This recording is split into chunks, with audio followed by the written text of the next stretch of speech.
Selamat sore semuanya. Hari ini kita akan belajar tentang etika hukum di dalam e-commerce.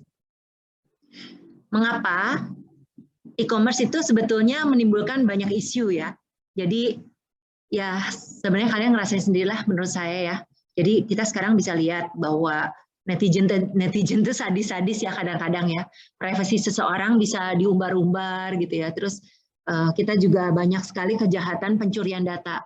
2 hari yang lalu kalau kamu lihat berita, kamu mungkin lihat bahwa data KTP Indonesia diperjualbelikan di pasar gelap gitu ya. Jadi 285 juta KTP, data KTP penduduk Indonesia. 279. Ya 279 ya. Nah, bagus. Berarti kalian sip ya, kalian ngecek. Kalian harus lihat tren itu memang. Kalau saya senang sekali gitu ya dengan adanya e-commerce, adanya internet, tapi pada saat yang sama kita semua terancam loh.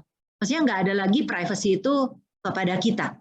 Ya, kalau kalian belum nonton film Social Dilemma, saya sangat menyarankan kalian bisa nonton itu, karena itu sebetulnya sedikit banyak menyadarkan kita gitu ya, bagaimana teknologi itu sebetulnya di luar dari membantu kita juga agak sedikit mengacau kehidupan kita ya. Oke, nah kita lihat di sini teknologi internet dan penggunanya dalam e-commerce mengganggu hubungan dan pemahaman sosial dan juga bisnis yang ada. Nah, tiba-tiba individu, perusahaan bisnis, dan lembaga politik juga dihadapkan pada kemungkinan perilaku baru, ya, di mana pemahaman hukum dan aturan perilaku yang bisa diterima itu mungkin juga sesuatu yang belum dikembangkan. Jadi kayak sekarang kan ada undang-undang ITE gitu ya, ada undang-undang ITE. Apa sih yang boleh dikeluarkan? Apa sih yang boleh kita komentarin? Terus kan belakangan kalau kamu perhatiin tambah banyak bukan bahwa nggak boleh ngomong gitu nanti kita tuntut gitu ya. Walaupun saya nggak tahu gimana penerapannya.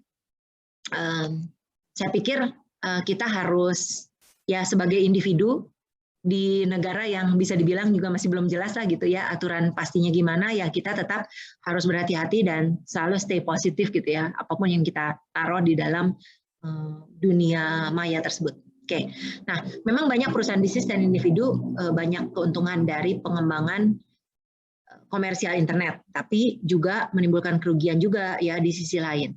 Biaya dan manfaat ini harus dipertimbangkan dengan hati-hati oleh mereka yang ingin membuat putusan etis dan bertanggung jawab secara sosial di lingkungan baru ini, terutama di mana pedoman hukum atau budayanya masih belum jelas seperti negara kita. Kita lihat untuk menyangkut ini ada 4 dimensi moral ya, yaitu information right, ini dalamnya dulu ya, internet dan e-commerce, ini ada ethical issues menyangkut kepada individu ya, etis nggak sih buka informasi tersebut gitu ya, pertanyaannya begitu. Kemudian social issues ya, bagaimana masyarakat kita terpengaruh, political issues ya, bagaimana politik itu juga bisa berkembang ke kiri ke kanan ya. Salah satu yang mengagetkan buat saya gitu ya, tapi yang mungkin nggak kaget amat ya, bagaimana pemilihan presiden di Amerika contohnya gitu ya, bahwa hasilnya itu bisa Presiden Biden ataupun tadinya kirain strongnya itu akan incumbent Presiden Trump, ternyata di luar dugaan bisa semuanya berbalik ya. Itu sebenarnya kalau buat saya menarik sekali gitu ya fenomenanya. Kebetulan karena saya di Indonesia kan kita juga ya sebenarnya kita terpengaruh sih atas siapa presidennya, tapi rasanya karena kita bukan rakyat di sana mungkin tidak mengalami seperti yang masyarakat Amerika alami.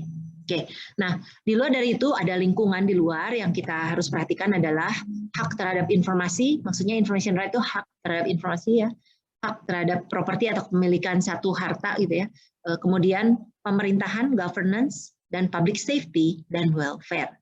Kita akan melihat dimensi-dimensi ini pada hari ini. Oke. Yang pertama kita lihat information right. Hak apa sih sebenarnya yang dimiliki oleh seorang individu untuk mengontrol informasi pribadinya ketika teknologi internet membuat pengumpulan informasi yang begitu meluas dan efisien. Belakangan mungkin di antara kalian ada yang suka nerima link udah bisa daftar vaksin gitu ya. Ternyata itu palsu gitu ya. Padahal cuma ngapain? Cuma data mining gitu ya. Waduh, terus terang ya, saya juga serba salah karena kita berada dalam masyarakat di mana kecemasan itu sangat tinggi dan memang terbagi dua sih. Ada masyarakat yang pengen dapat vaksin, ada yang tidak. Kalau yang pengen dapat vaksin mencari kan. Nah, oleh karena itu menjadi mangsa empuk untuk pengumpulan informasi. Padahal kita naruh informasi juga udah nama, KTP, nomor telepon, tanggal lahir. Waduh, itu kan semua datanya harusnya private to us, gitu ya. Ini memang jadi isu buat kita semua. Dan juga sama juga kalau kalian pergi ke situs e-commerce terus kalian subscribe atau kalian daftar gitu ya, alamat segala macam itu biasanya kan semua infonya juga terdaftar. Dan begitu ada peretasan, ya risikonya kembali pada kita. Oke.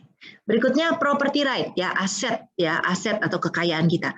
Nah, kita bisa lihat untuk property right bagaimana yang kita bahas adalah terutama hak kekayaan intelektual tradisional bisa ditegakkan tidak ketika salinan dari karya yang dilindungi dan dibuat itu dengan mudah bisa didistribusikan ke seluruh dunia melalui internet.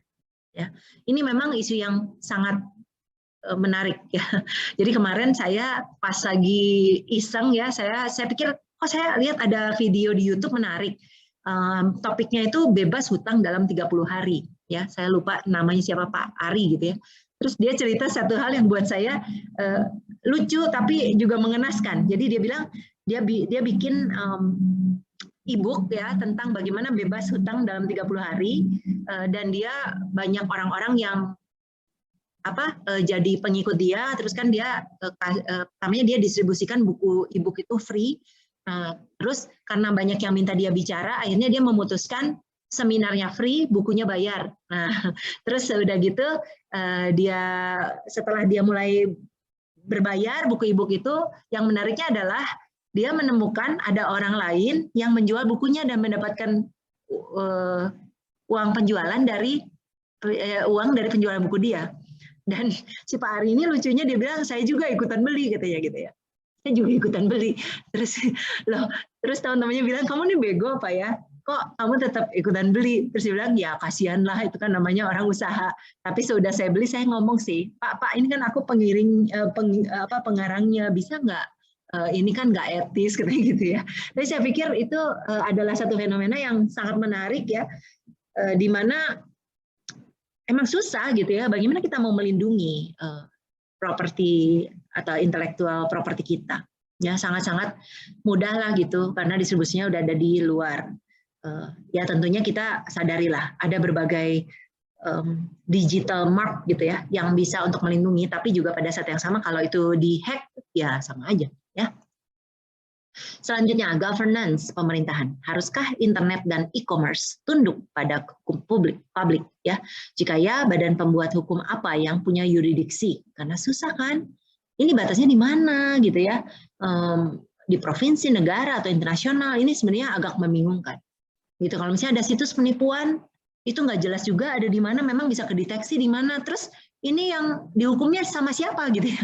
Ini jadi isu juga gitu ya. Kayak sekarang nih, ya tadi 279 juta data penduduk Indonesia dijual. Terus gimana kita cara ininya?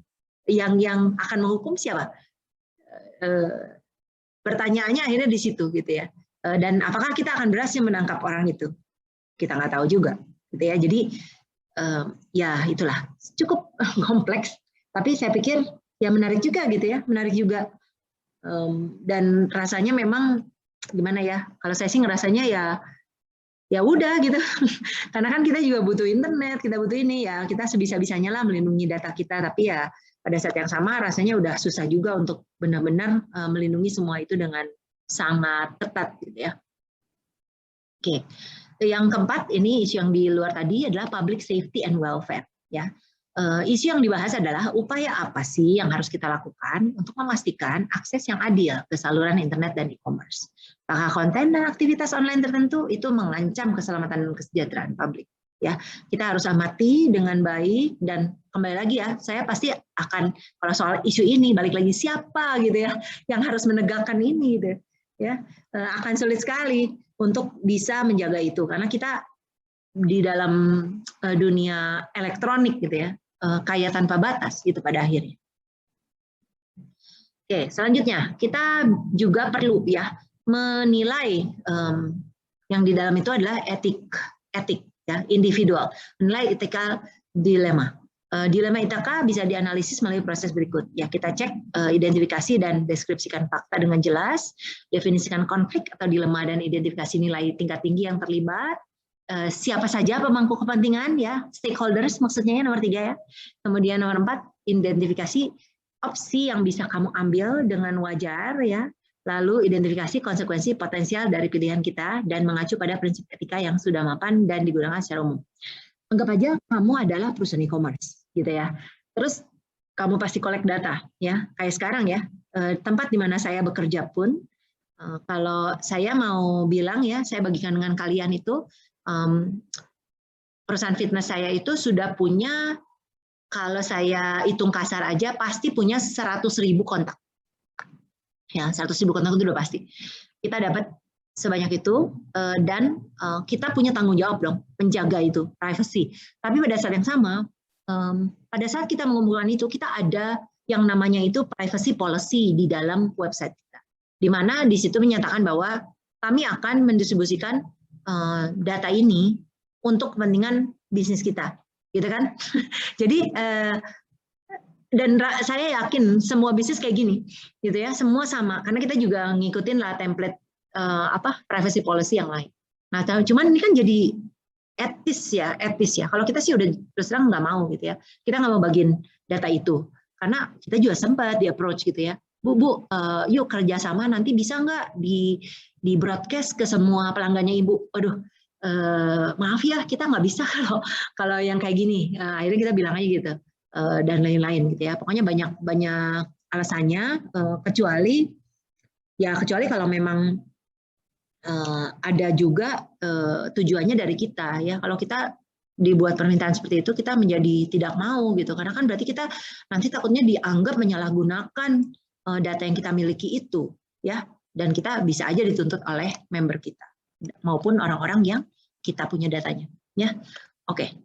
Kita lihat ada beberapa prinsip etika dan kalian nanti pelajari baik-baik karena saya biasanya akan mengeluarkan daerah sini untuk pertanyaan ujian ya. Oke, ada beberapa prinsip etika. Yang pertama adalah golden rule, aturan emas. Aturan emas adalah lakukan kepada orang lain sebagaimana kamu pengen mereka memperlakukan Anda. Nah, berarti gimana? Anda tempatkan diri Anda pada posisi orang lain dan anggap diri Anda itu sebagai objek keputusan yang bisa membantu Anda berpikir tentang keadilan dalam pengambilan keputusan. Berarti sebelum kita melakukan satu keputusan, kita tempatkan diri kita di tempat dia. Lalu kita lihat dari kacamata dia. Mau nggak kita diperlakukan seperti itu? Gitu ya. Itu akan minimum membantu dalam mempertimbangkan etik. Ya. Yang kedua, prinsip universalism. Kalau satu tindakan tidak tepat untuk semua situasi, maka tindakan itu tidak tepat juga untuk situasi tertentu. Ya, jadi ini sebenarnya dari Immanuel Kant ya, konsep ini.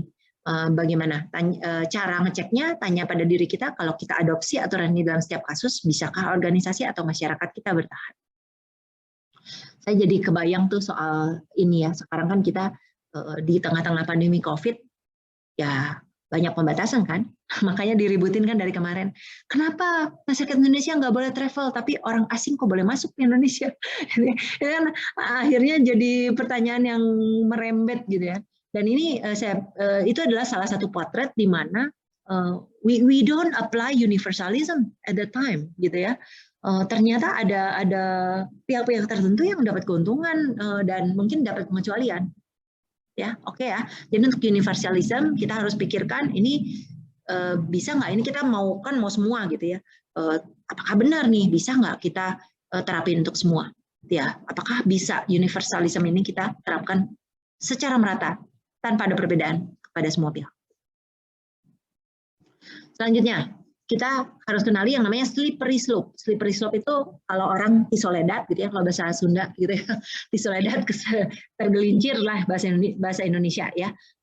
Jadi kalau satu tindakan tidak dapat dilakukan berulang kali, maka tindakan tersebut tidak benar sama sekali ya. Satu tindakan mungkin tampak berhasil dalam satu contoh memecahkan masalah, tapi kalau diulangi akan menghasilkan hasil yang negatif. Dalam bahasa Inggris sederhana, aturan ini dapat dikatakan setelah mulai jalannya licin, Anda mungkin tidak dapat berhenti. Nah, untuk slippery slope, saya mau kasih contoh, misalnya gini, kamu sebenarnya sudah punya prinsip bahwa saya tidak akan membuat pengecualian nepotisme untuk menerima karyawan dari relasi saya sendiri, saudara, misalnya gitu ya. Terus satu ketika, kamu memutuskan karena kamu kasihan, akhirnya saudara kamu ini diterima. Nah, inilah jurang slippery slope. Di mana karena kamu sudah melakukan itu sekali, kamu kepaksa harus melakukan lagi loh untuk masa yang akan datang. Nah, ini memang susah ya. Saya sering menemui juga hal semacam ini itu menyangkut pajak ya. Jadi saya mau cerita juga bahwa kalau petugas pajak itu ada oknum-oknum gitu ya yang biasanya akan bertanya, "Bu, mau nggak gini. Saya bilang, aduh saya nggak bisa saya ikut aturan aja, kalau yang gini saya nggak bisa. Ya, tapi kalian bayangkan kalau saya nurut sama dia, I will be trapped gitu ya, saya akan terjebak dan saya harus melakukan itu berulang-ulang, gitu ya si pengecualian itu. Nah inilah yang benar-benar disebut slippery slope. Kamu sudah tergelincir sekali, kamu kan tergelincir terus, ya. Oke. Selanjutnya, collective utilitarian principle. Kolektif ini berarti bersama-sama, gitu ya. Utilitarian berarti ini adalah sebuah nilai, ya. Utility nilai, ya. Prinsip ya. Maksudnya gimana? Ambil tindakan yang mencapai nilai lebih besar bagi semua masyarakat. Aturan ini mengasumsikan Anda bisa memprioritaskan nilai dalam urutan peringkat dan memahami konsekuensi dari berbagai tindakan. Selanjutnya, risk aversion adalah menghindari risiko. Nah, berarti kalau kamu risk aversion, prinsip etikanya, kamu akan menghindari semua tindakan yang bisa memberikan kerugian yang besar. Nah, justru kita akan cari tindakan yang paling dikit kerugiannya atau biaya yang paling kecil. Beberapa tindakan punya biaya kegagalan yang sangat tinggi dengan probabilitas sangat rendah. Misalnya bangun fasilitas pembangkit nuklir daerah perkotaan, ya ini kalau meledak, aduh, ya ampun, gitu ya. Terus atau kebalikannya biaya kegagalan sangat tinggi dengan probabilitas sedang, ya misalnya ngebut dan kecelakaan mobil. Nah, tinggal kita pilih sebagai kalau prinsip kita risk aversion, we will avoid anything yang mungkin menyebabkan terlalu tinggi kerugiannya, ya. Jadi kalau kita risk aversion, kita hindari tindakan biaya kegagalan tinggi, tindakan yang konsekuensinya tidak akan terjadi menjadi bencana besar, bahkan kalau ada kegagalan. Oke, rasanya gampang lah risk aversion ngingetnya ya. Selanjutnya no free lunch, tidak ada makan gratis ya, makan siang gratis. Nah berarti asumsikan hampir semua benda berwujud, tidak berwujud dimiliki orang lain kecuali ada pernyataan khusus yang lain. Ini adalah aturan etis, tidak ada makan siang gratis. Kalau ada sesuatu yang buat orang lain itu berguna buat Anda, berarti itu punya nilai dan kamu harus menganggap pencipta menginginkan kompensasi untuk pekerjaannya. Nah kalau no free lunch itu ya saya sebenarnya sering menemui nih dalam kehidupan saya bahwa if you are helped by someone else, it's actually at the end gitu ya, it's not a free lunch gitu ya. Kita mungkin harus bayar balik bantuan dia, atau ya pokoknya kita kayak utang budi kan, ya. Dan kita harus sadari ini juga, pada saat kita menerima bantuan ya, dan untuk satu hal yang terutama yang tidak berintegritas, kalian akan terjebak, ya, akan terjebak dan itu akan sulit untuk keluar dari situ. Ya, saya nggak tahu nanti di antara kalian ada yang mungkin akan bekerja di politik atau yang gimana, mungkin akan lebih sering gitu ya menemuin yang kayak gitu. Ya hati-hati aja ya dengan prinsip etika ini. There is nothing free, you have to pay for it. Nggak tahu bayarnya gimana, but could be something in the future. Selanjutnya, the New York Times test. Nah ini yang disebut dengan perfect information rule. Asumsikan bahwa hasil putusan Anda tentang satu masalah itu akan jadi subjek utama di New York Post, ya, New York Times, keesokan harinya. Apakah reaksi pembaca itu negatif atau positif? Apakah ada orang tua, teman, atau anak Anda bangga dengan putusan Anda? Nah, jadi ini boleh jadi timbang-timbang. Setiap putusan kita, gimana ya, bayangin kalau kita itu sampai kepasang si tindakan kita itu di koran. Kalau misalnya negatif berarti kamu harus betul-betul mempertimbangkan, wah maybe that's not something that you have to do gitu ya. Nah jadi pada saat kita buat keputusan yang melibatkan dilema etika, bijaksana untuk mengasumsikan bahwa itu akan muncul di koran, kamu malu nggak? Kamu bisa nggak terima itu? Atau kamu bangga gitu ya? Tinggal kamu pertimbangkan untuk melaksanakan tindakan itu atau tidak ya. Lanjut, social contract rule ya, berarti kontrak sosial ya. Ini adalah prinsip di mana apakah Anda ingin hidup dalam masyarakat di mana prinsip yang Anda dukung akan jadi prinsip yang mengatur seluruh masyarakat. Misalnya, Anda berpikir bahwa mengunduh salinan ilegal film Hollywood adalah hal yang menyenangkan, tapi Anda mungkin tidak ingin hidup dalam masyarakat yang tidak menghormati hak milik, seperti hak milik Anda atas mobil di jalan masuk, atau hak Anda untuk kertas istilah, atau karya seni asli gitu ya. Nah jadi gini loh, kalau kita melakukan kejahatan itu berarti kamu juga mungkin harusnya nggak keberatan dong kalau orang lain melakukan itu kepada kamu, gitu ya.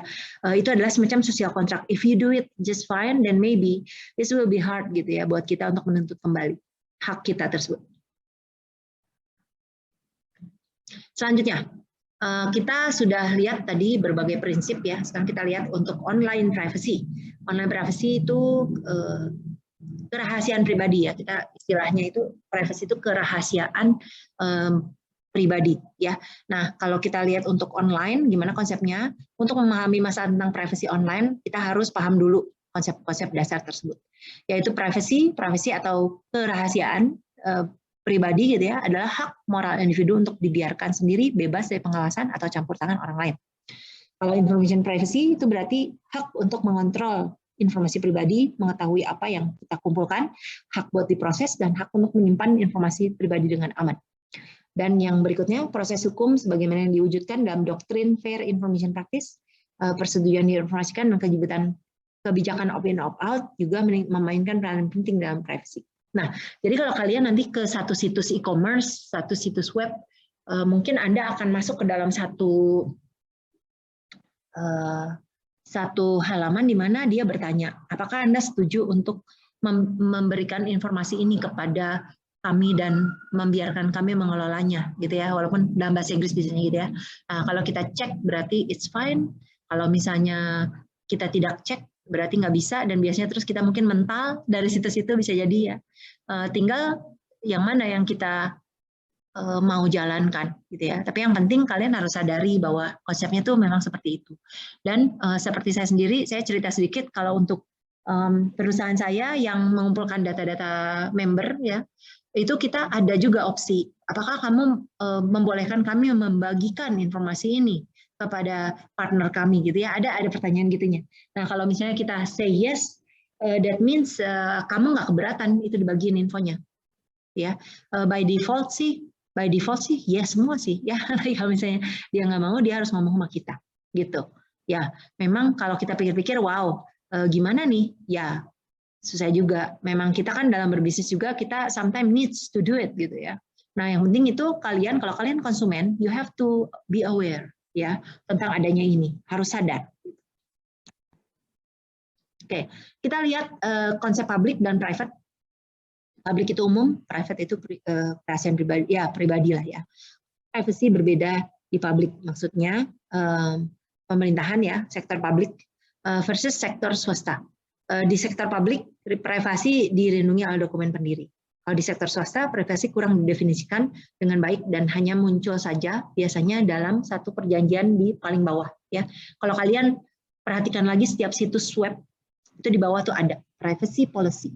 Ya, oke. Untuk pengumpulan data biasanya nih yang paling sering dikumpulkan adalah data-data berikut di tabel ini ya. Nah yang ngeri itu kan sebetulnya kayak kalau kita mah nomor KTP ya, ini kan kalau di Amerika Social Security Number, they actually have our data gitu ya. Mereka sebenarnya punya data. Oke. Nah, hampir semua perusahaan e-commerce mengumpulkan informasi yang bisa diidentifikasi secara pribadi selain informasi anonim dan menggunakan cookie untuk melacak perilaku clickstream pengunjung. Jaringan periklanan dan mesin mencari juga melacak perilaku konsumen di ribuan situs populer. Bukan hanya di satu situs, melalui cookie, spyware, penargetan perilaku mesin mencari, dan berbagai teknik lainnya. Jadi banyak sekali cara mereka ngumpulin data kita. Ya kembali lagi ya, saya ingatkan kalau kalian belum nonton Social Dilemma, kalian cari aja lah. Ya harusnya ada untuk bikin kalian sadar juga seberapa banyak sih sebenarnya data diri kita yang dikumpulkan pada saat kita browsing, pada saat kita belanja, pada saat kita di sosmed, pada saat kita bahkan kita ketahuan tuh kita impression dan sebagainya itu kan kita lihat bentar juga udah ketahuan. Dan berapa lama kita melihat si barang itu nanti ketahuan juga. Ya. Oke, hukum proteksi privasi, bagaimana kita memprotek privasi kita. Nah, ada berbagai hukum ya yang sebenarnya ada. Kalau di Amerika Serikat kayaknya semua udah rapi, apa saja nggak boleh, termasuk misalnya untuk children. Makanya kan kalau sebetulnya kayak Facebook juga nggak boleh kan anak-anak seharusnya punya ya di bawah under 13 gitu kayaknya nggak boleh ya. Di Indonesia kayaknya masih agak buram gitu ya soal itu ya. Dan ya untungnya kalau kayak saya anak-anak saya nggak pengen punya dulu gitu, ya syukurlah itu. Jadi saya juga nggak terlalu pusing juga mikirin data apa yang mereka keluarkan gitu ya. Sebetulnya itulah sebenarnya challenge-nya ya, yang mungkin apa yang mereka lakukan itu sebenarnya bisa berimbas ke masa depan mereka. Ya, kalian juga nih hati-hati ya, apapun yang kalian lakukan, kalian masih muda, whatever you do pasti ada konsekuensinya, dan konsekuensinya bisa bagus bisa buruk ya. It depends gitu, it depends, betul. Oke. Pengaturan mandiri industri melalui aliansi industri, maksudnya Industry Alliance, berusaha mendapatkan kepatuhan sukarela terhadap perumahan privasi industri dan pelabuhan yang aman. Beberapa maksudnya tempat perlindungan yang aman lah ya. Beberapa perusahaan juga mempekerjakan ada pimpinan khusus untuk bertugas mengawasi privacy. Solusi teknologi yang meningkatkan privacy termasuk spyware, blokir pop-up, save email ya, remailer anonim, penjelajahan anonim, kayak itu kan kalau kalian ke Google tuh ada kan ya. Kalau kalian Google itu kan kalian ada yang incognito window. Nah, itu contohnya ya. Oke, pengelola cookie, program penghapusan file disk, pembuat kebijakan, dan program enkripsi kunci publik. Oke, nah kita harus kenal ya beberapa intellectual property right, karena gini, kalau untuk ya tadi lagu, foto, apalagi laporan-laporan, paper gitu ya. Nah, kita sebenarnya bisa lindungi dengan intellectual property right. Ya, kita harus kenali dulu copyright law atau hukum hak cipta. Ya, kita sebutnya hak cipta. Ini melindungi bentuk ekspresi asli seperti tulisan, gambar, dan program komputer agar tidak disalin oleh orang lain. Minimal 70 tahun. Nah, ini tapi gawatnya tidak melindungi ide, hanya ekspresi mereka dalam media nyata. Jadi kalau misalnya ada penyimpangan dikit, mirip-mirip, kadang-kadang kita yang punya hak ciptanya di awal bisa kalah gitu ya, kalau kita menuntut mereka pun. Oke. Doktrin penggunaan yang wajar mengizinkan pihak tertentu dalam keadaan tertentu untuk menggunakan materi berhak cipta tanpa izin. Ada ya, jadi yang kita sebut apa itu? Free copyright, ya, free royalty gitu ya. Oke. Selanjutnya, kalau untuk lagu, nah biasanya ini namanya Digital Millennium Copyright Act atau singkatannya DMCA. Ya, kalian mungkin akan lihat istilah ini banyak sekali di internet. Ini adalah upaya besar pertama untuk menyesuaikan undang-undang hak cipta dengan era internet. DMCA menerapkan perjanjian organisasi kekayaan intelektual dunia yang menyatakan ilegal untuk membuat, mendistribusikan, atau menggunakan perangkat yang mengelak dari perlindungan berbasis teknologi dan materi berhak cipta, dan juga memberikan denda yang berat serta hukuman penjara untuk pelanggaran. Nah, saya cerita sedikit, tapi saya juga masih bingung ya.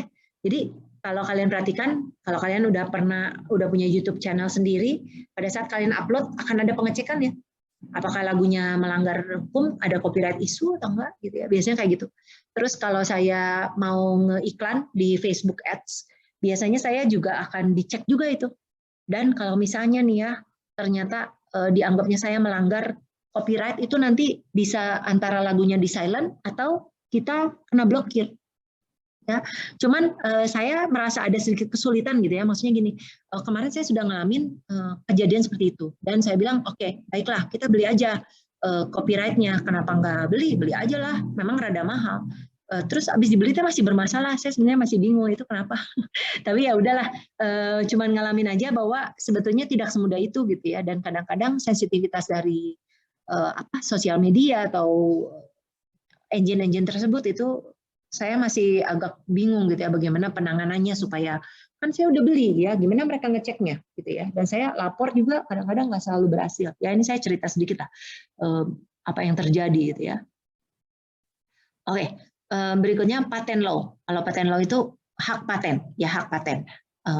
Kalau hak paten ini berarti kalau kita mengajukan paten dan keluar hasilnya, kita berarti punya monopoli eksklusif atas ide-ide di balik penemuan itu selama 20 tahun. Paten sangat berbeda dengan hak cipta, karena tadi hak cipta 70 tahun ya. Karena kalau paten itu melindungi gagasan dan juga bukan hanya sekedar ekspresi gagasan. Ada 4 jenis penemuan yang patennya bisa diberikan berdasarkan undang-undang paten, yaitu mesin, produk buatan, komposisi materi, metode pemrosesan. Untuk mendapatkan paten, pemohon harus menunjukkan invention tersebut atau penciptaan tersebut baru, asli, atau sebelumnya belum terlihat, dan juga tidak terbukti dalam seni atau praktek sebelumnya. Sebagian besar penemuan yang mungkin internet dan e-commerce tidak dipatenkan oleh penemunya.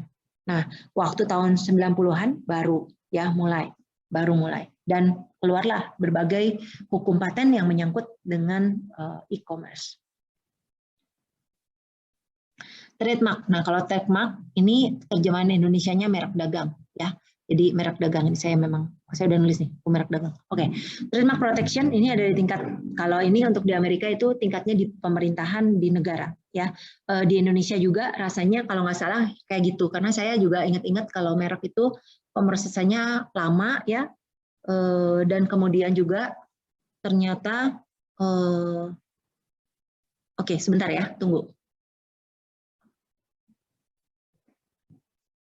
Baik ya, hukum merek dagang ini akan melindungi publik di pasar dengan memastikan bahwa ia mendapatkan apa yang dibayar dan ingin diterima. Dan juga melindungi pemilik yang sudah menghabiskan waktu, uang, dan energi untuk membawa produk ke pasar dari pembajakan dan penyelewengan. Oke, selanjutnya federal trademark. Nah, kalau federal trademark ini berarti nanti untuk merek dagang yang dilindungi secara negara gitu ya. Nah, ini pendaftarannya di US Patent and Trademark Office. Merek dagang diberikan untuk jangka waktu 10 tahun dan dapat diperbaharui tanpa batas waktu. Penggunaan merek dagang yang ada menimbulkan kebingungan dengan merek dagang yang sudah ada. Ini bisa menyebabkan konsumen melakukan kesalahan pasar atau salah mengartikan asal-usul barang merupakan ini dianggap pelanggaran. Ya, jadi ya susahnya gini loh. Memang kalau kita sadari gitu ya, ada produk-produk yang meniru gitu ya, yang meniru. Jadi saya udah sering lihat misalnya Adidas ditiru, nggak tahu Adi apa gitu ya. Terus New Balance jadi apa gitu ya. Saya sering lihat gitu ya, kayak sepatu-sepatu gitu yang palsu juga banyak sekali. Ya. Nah, kalau kita pakai merek dagang, sebenarnya si perusahaan yang punya merek dagang itu punya hak untuk menuntut gitu ya. Oke. Kemudian kita lihat selanjutnya ada ACPA atau Anti Cyber Squatting Consumer Protection Act. Ini menimbulkan kewajiban perdata bagi siapa yang mencoba dengan niat buruk mendapat keuntungan dari merek dagang terkenal atau khas yang ada dengan mendaftarkan nama domain internet yang identik atau mirip dengan atau dilutif atau bercampur gitu ya. Nah, merek dagang tersebut. Perilaku utama di internet yang melanggar hukum merek dagang termasuk cyber squatting, cyber piracy, meta tagging, keywording, linking, framing. Nah, jadi misalnya nih kalian kalian tahu sendiri lah, klik BCA gitu ya, itu dipakai di Indonesia dan punya konsumen terbanyak. Atau ada yang beli domain ya mirip pakai klik BCA juga, tapi apa belakangnya ya, dan mungkin bikin tampilan yang mirip. Nah, itu boleh ya, itu seharusnya boleh tuntut. Nah, kemudian yang saya tidak tulis di sini itu saya harus ingatkan untuk trademark ya, kalian itu sebetulnya harus mendaftar tergantung itu kelasnya apa. Jadi kalau kayak di Indonesia, kamu berarti harus daftar di Indonesia, dan sepengetahuan saya merek dagang itu lama sekali loh ngurusnya. Jadi kalau kata rekan saya yang di notaris gitu ya, saya tanya kalau daftar merek dagang gini-gini gimana? Waduh, 3 tahun tuh Bu kayaknya. Sebenarnya prosesnya lama karena ada banyak proses gitu di dalam ini. Ya saya nggak tahu ya sampai kapan nanti bisa di kayaknya salah satu isu utamanya adalah bagaimana mereka melakukan pengecekan itu. Ya, kan pengecekannya kan nggak sebentar ya, maksudnya kemana baru sampai bisa keluar gitu akhirnya. Meyakinkan bahwa tidak ada sebelumnya. Oke, selanjutnya trade secret law. Sorry ya, saya harus balik dikit. Nah, ini saya pengen menunjukin trademark itu contohnya Coca-Cola, gitu ya, gambar Coca-Cola. Kalau paten itu berarti si barangnya gitu ya. Inovasi tertentu gitu ya. Nah, kalau copyright itu biasanya ke buku gitu ya, atau ke lagu, barang kreatif gitu ya. Oke. Selanjutnya, trade secret law. Trade secret law ini berarti satu hukum yang melindungi kekayaan intelektual yang berkaitan dengan prosedur bisnis, proses, formula, dan juga metode pembuatan. Jadi kalau kita ngomong resepnya Coca-Cola, nah itu adalah trade secret.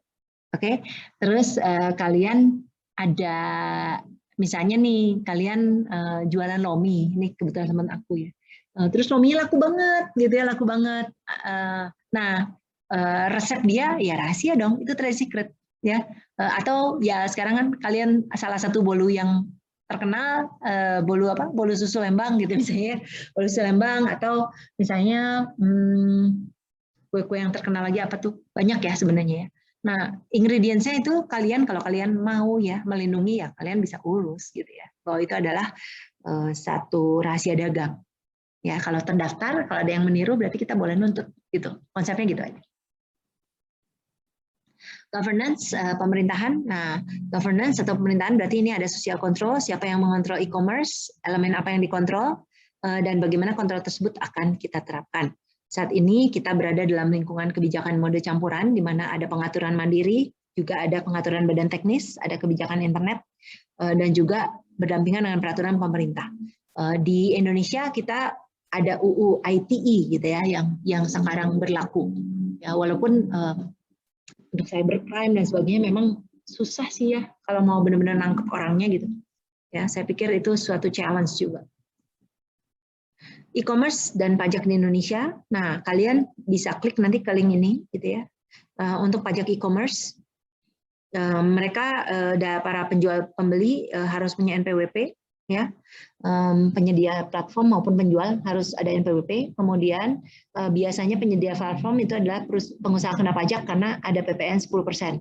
Selama penghasilan di bawah 4,8 miliar rupiah setahun, berarti kita masih bisa pajak final 0,5% omset penjualan. Kalau biasanya kita akan kena gini kalau kita adalah perusahaannya sudah berbentuk badan hukum. Baik itu berupa CV, PT, atau kita berupa pokoknya sesuatu yang didaftarkan dengan akta, gitu ya.